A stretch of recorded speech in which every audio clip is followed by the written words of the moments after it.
Good morning, students. Welcome to the class.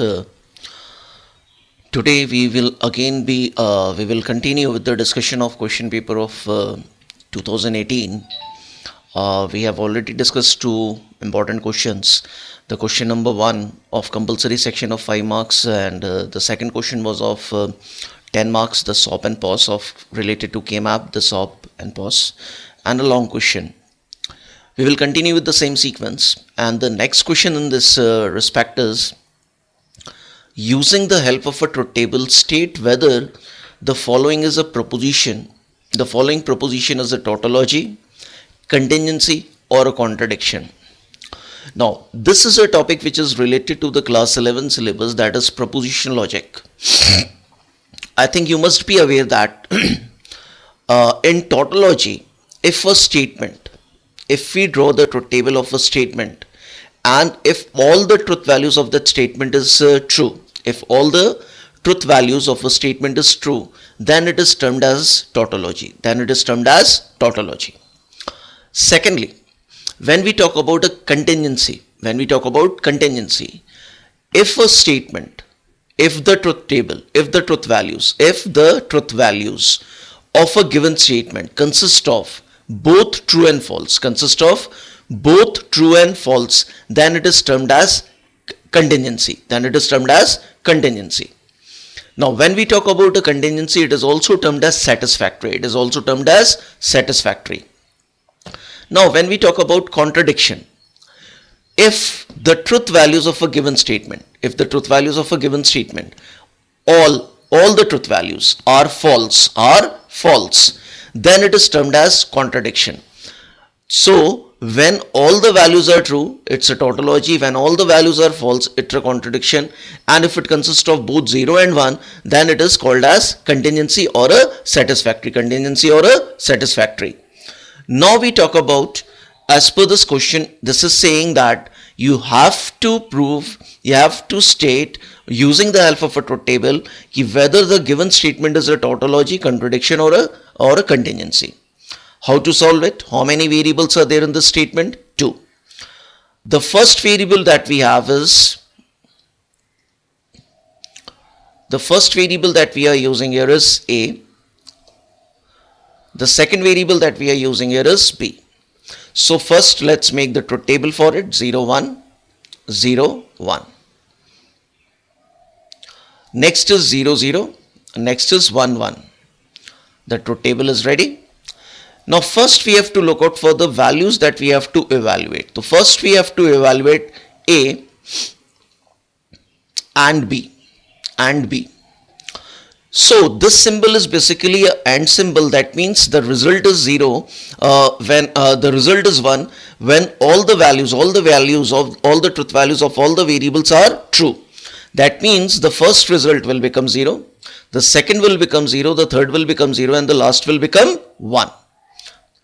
Now, in the next statement, what we are trying to do, we are trying to find the negation of what? A and B. That means whatever you have got in this column, you have to negate it, you have to complement it. Therefore, while complementing, the result will become 1, 1, 1, and the last will become 0. Now, what we are supposed to do, we are supposed to again find the value of negation of A. When we find negation of A, what is the result? It's 1, 0, and 0. Now we are supposed to construct another column. We will insert a column to the right, and then we will again insert a column to the right.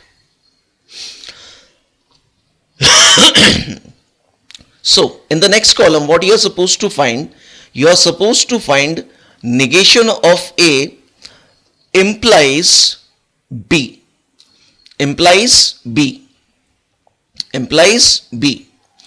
Now, what is the symbol of implication? This is an arrow symbol. This is an implication symbol.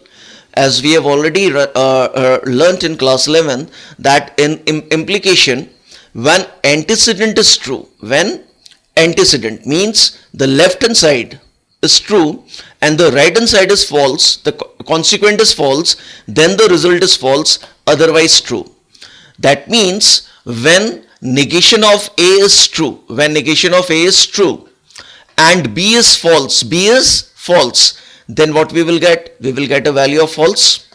Otherwise, we will always get a value of 1. When negation of A is true and consequent, that is B, is false, then the result will become false. Otherwise, in all the cases, it will be true. Now what we are supposed to find? We are supposed to OR between this and this column. That means we have to find the ORing between negation of A and B, or in the bracket negation of A implies B. This is what you are supposed to find. That means you have to do the ORing between these two columns, ORing between these two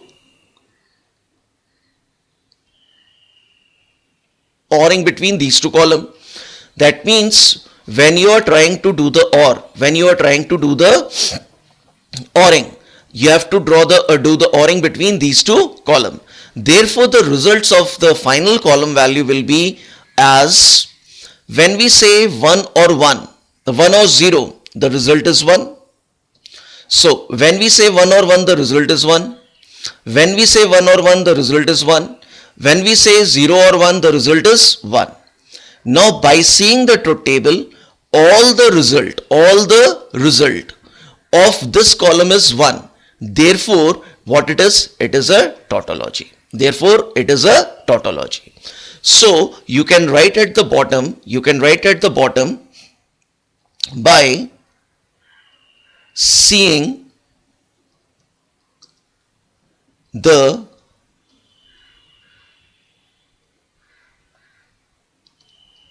truth table, all the values are true, therefore it's a tautology. This is your complete answer of 3 marks. So when we are discussing the paper, you have to be very specific the method of answering, and by this in this manner you will be able to complete the structure of 25 marks, right? Now we will move to the next question. Have you noted it down? Now we will move to the next question.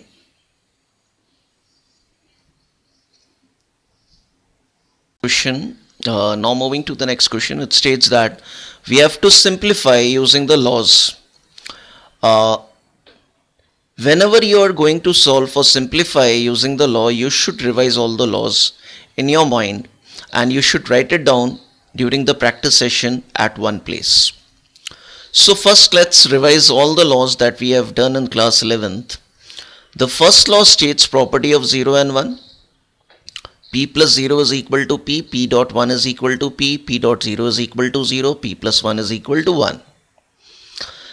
Involution says that P double complement, P double negation will become P. Idempotence is generally used to remove the duplicate values, that is P plus P is equal to P and P dot P is equal to P. Absorption law states P plus PQ is equal to P and P dot P plus Q is equal to P. Distributive law states PQ plus PR is equal to P bracket Q plus R and P plus QR is equal to P plus Q into P plus R. This is an important law which you have to remember. De Morgan's law is also most of the time used while complement or doing anything else. P plus Q bar is equal to P bar dot Q bar and P dot Q bar is equal to P bar plus Q bar. Associative is used to change the bracket. It's not is used to change the bracket terms. P plus Q plus R is equal to P plus Q plus R and P dot QR is equal to P dot Q dot R. When you talk about a commutative law, it says P plus Q is equal to Q plus P and P dot Q is equal to Q dot P. When you move to the complementarity, P plus P bar is equal to 1 and P dot P bar is equal to 0. When you move to the conditional law, P implies Q is equal to P bar plus Q, and biconditional says P biconditional Q is equal to P implies Q dot Q implies P. So when you are going to solve these kind of simplification questions, what you are supposed to do, you are supposed to first revise all the laws and keep it aside. Then you start your simplification, because the laws are used and you have to write the law which you are using to simplify the question, right?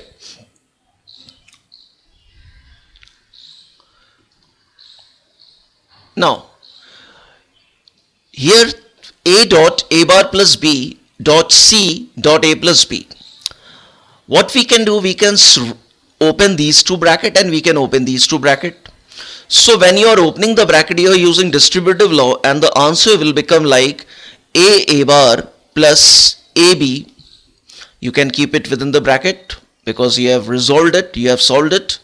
Dot, when you solve the next two brackets, C dot A plus BC, that means it will become A dot C AC plus CB. Clear? By the help of which law you have calculated it? You have calculated it by the help of a distributive law. Distributive law. When moving ahead, A dot A bar becomes 0. Why it becomes 0? Just see the law. P dot P bar is 0, therefore A dot A bar will also become 0. That means it becomes 0 plus AB, and it remains same AC plus BC. It remains same AC plus BC. Which law you have used? You have used complementarity law. When you move ahead, 0 plus AB becomes AB within bracket AC plus BC. Why it is AB? Because of property of 0 and 1, P plus 0 is P. Therefore, AB plus 0 will become AB. Which law you are using? You are using property of 0. You are using property of 0. Now when you open the bracket again, you are making AB, AC plus AB, BC. While opening the bracket, which law you have used? You have used distributive law. You have used distributive law. So when you are writing ABAC, it becomes ABC. ABBC will become again ABC. Why? Because you are removing the duplicate values, and you are removing the duplicate values by idempotence law. Idempotence law. When you write ABC plus ABC, it will become finally ABC. Again, it's by the idempotence law. Therefore, the complete solution for this question, will become, the final answer will be ABC. This is the manner in which you will be solving the simplification problems using laws. Right? Now we will move ahead to the next question in the next. So when we are moving to the next question, this states that what is encoder? So we have done it recently. Encoder is what? It's a combinational circuit. That means it's a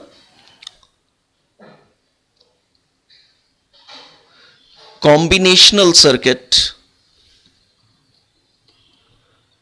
which is used to convert a value of any number system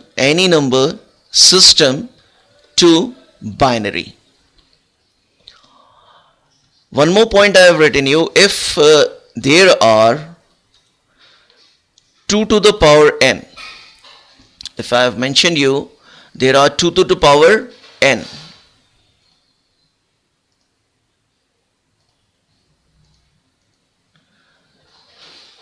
if there are 2 to the power n,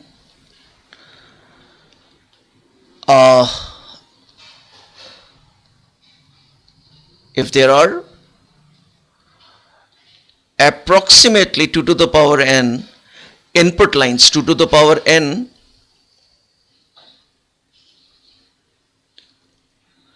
input lines, then there will be n output lines. This is our complete definition. Now it states draw the encoder circuit for A to F. A to F, only A to F. We are not supposed to create the entire circuit. A to F, hexadecimal to binary. So you have to remember hexadecimal to binary, and you have to just show the lines of A to F and state the application of multiplexer. So first we have to draw the circuit diagram for A to F multiplexer. So when you are trying to draw the circuit of A to F multiplexer, what you are supposed to do? First thing which you are supposed to do is to sketch the straight line. Next you have to sketch a small line, and with a gap you have to sketch a straight line. Again you have to sketch a small line, and then you have to sketch a long line. Again you have to sketch a small, and again with a gap a long. How many lines you are supposed to create? A to F. A, B, C, D, E, and then finally F. We have created all the lines. So on the first line, what we are supposed to do? In the first line we are supposed to write what we are supposed to write A. In the second line we are supposed to write B. In the third line we are supposed to write C. In the fourth we are supposed to write D. In the fifth we have to supposed to write E. And in the last one we are supposed to write F. So we have mentioned A, B, C, D, E, F. Now what we are supposed to do? We are supposed to draw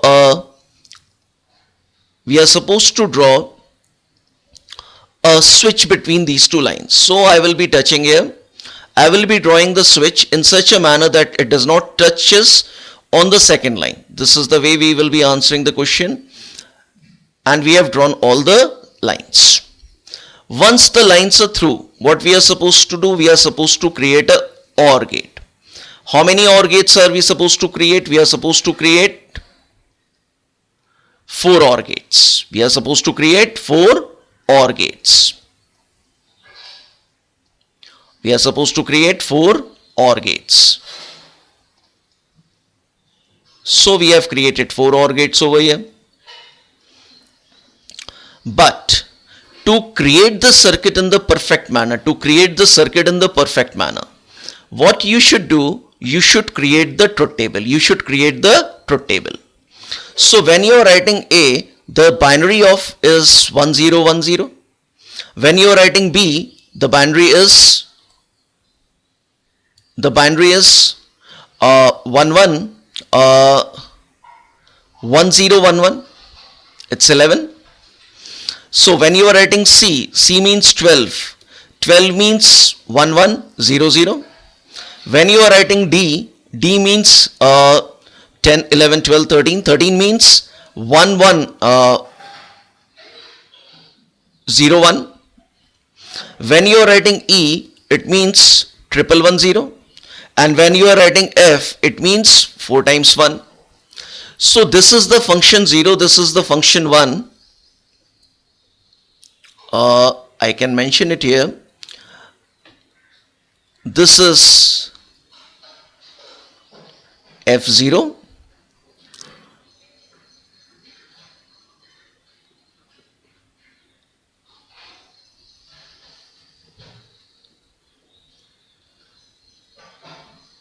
This is F1. Next one is F2. And the first one is F3. So you have written it here that this is F2, this is F1, and this is F0. Here also this is F3, this is F2, this is F1, and this is F0. Here also you have mentioned clearly that it is F1, F3, this is F2, this is F1, and this is F0. Similarly, in the next one also you have mentioned that this is F2, this is F1, and this is F3. So in a support you can draw the truth table as well, so that it is easy for you to make the connections of the line. And in the last one, this is your truth table for only A to F, of only A to F. Now you see the F0 is connected by BDF. It is connected by B. It is connected by B, D and F. That means your F0 gate will be connected by B, D and F. It's connected by BDF. Now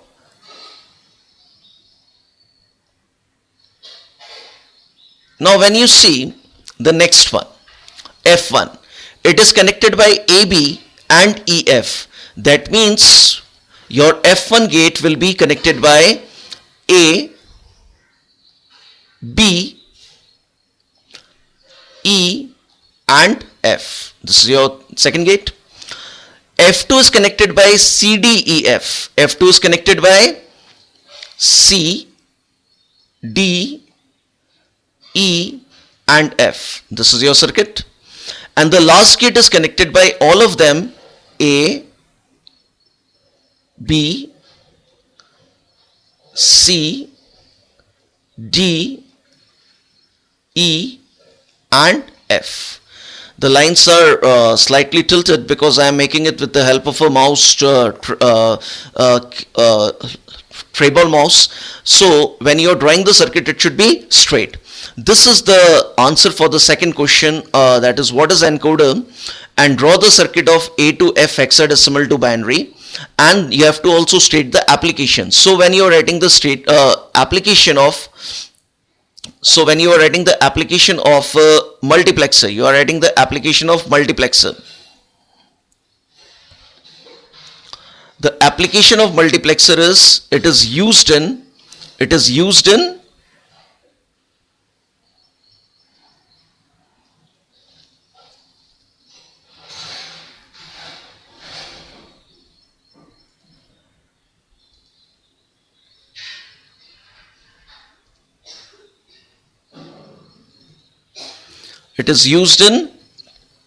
telephone exchange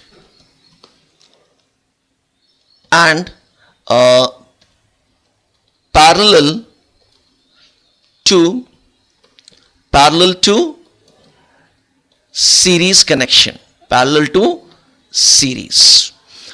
is the application of multiplexer. This is your complete answer for your multiplexer,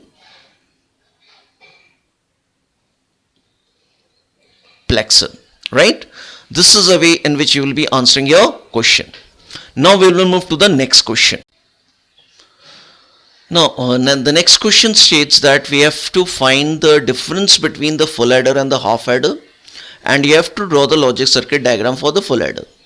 So you are supposed to only draw the logic circuit diagram of the full adder, but I will explain you the entire full adder, how it works. The first difference is that the half adder is used to add only 2 bits and the full adder is used to add only 3 bits. This is your basic difference. First question answer. Second, when you are working on the full adder is used to add 3 bits. That means I have created a truth table of 3 bits. So when you are adding all the 3 values as 0, the carry will be 0 and the sum will be 0. When you are adding 0 plus 0 plus 1, the carry will be 0 and sum will be 1. When you are talking about 0, 1, 0, you will add 0 plus 1 plus 0, the carry will be 0 and the sum will be 1. When you are adding 0 plus 1 plus 1, the carry will be 1 and the sum will be 0. When you are adding 1, 0, 0, 1 plus 0 plus 0, the carry will be 0 and the sum will be 1. When you are adding 1 plus 0 plus 1, that means the carry will be 1 and sum will be 0. In the second last also, the carry will be 1 and the sum will be 0. And in the last, the carry will be 1 and sum will be 1. This is your truth table. So when you are writing the expression for sum, then you will write the expression for 1, and for the 1 you will be writing the minterm. So when you are writing the minterm, the result will be A bar, B bar and C. For this it will be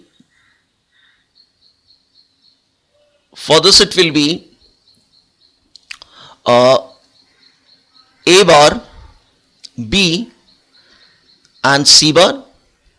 For this it will be A, B bar, C bar, and for the last it will be ABC. Similarly, for the carry expression, you will be writing the expression for 1 and it will be A bar BC. For this it will be A, B bar C. For this one it will be AB, C bar, and for the last it will be ABC. Now when you talk about the expression, and you talk about the expression for carry, the expression for carry will be A bar BC plus A B bar C plus ABC bar plus ABC. When you simplify this expression,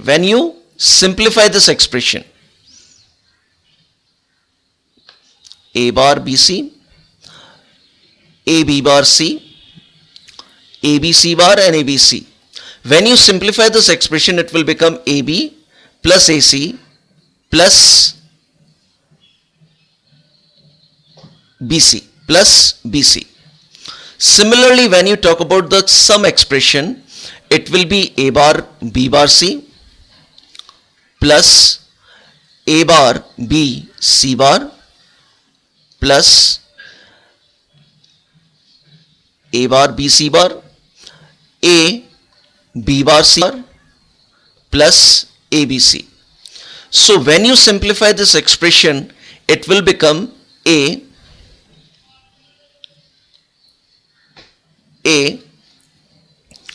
I will just insert a symbol over here. A XOR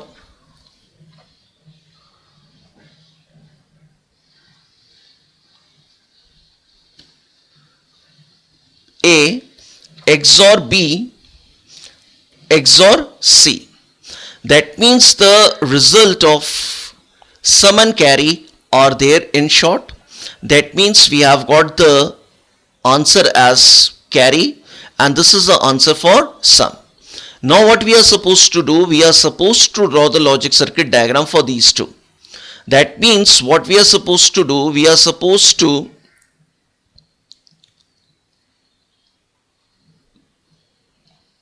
copy this,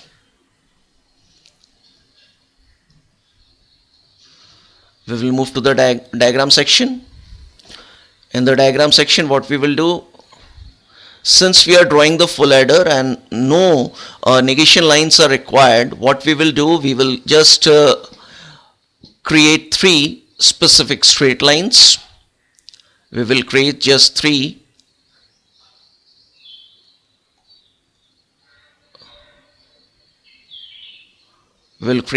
specific straight lines. Now these are the lines I have created. Now the first gate that we will be using will be XOR gate.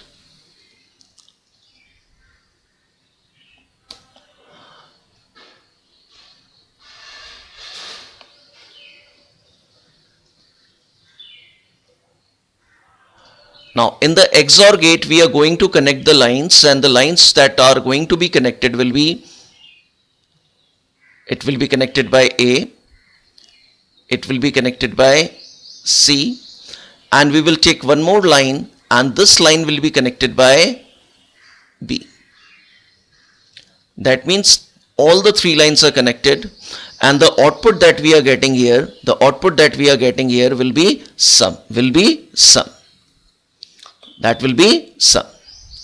Similarly, when we are trying to create the carry, that is AB plus BC plus AC, that means we are supposed to draw the AND gate first.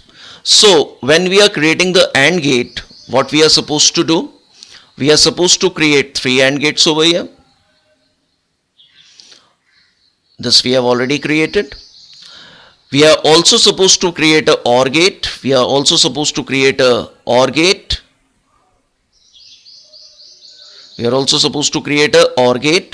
That means we will be creating a OR gate over here. I will just bring it slightly down. This OR gate will be connected by what? It will be connected by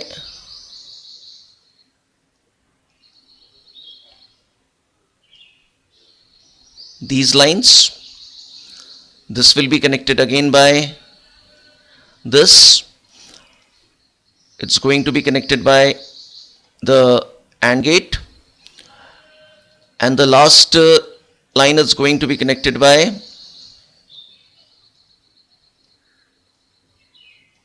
this. You are getting the half adder. Now this, the first gate is to be connected by AC. That means it's going to be connected by A and B. The second is going to be connected by A and C. The third is going to be connected by B and C.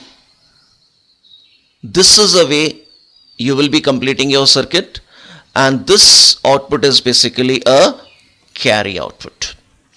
So in today's lecture, we have also revised certain part of class 11 by the help of questions that have been coming in the board examination.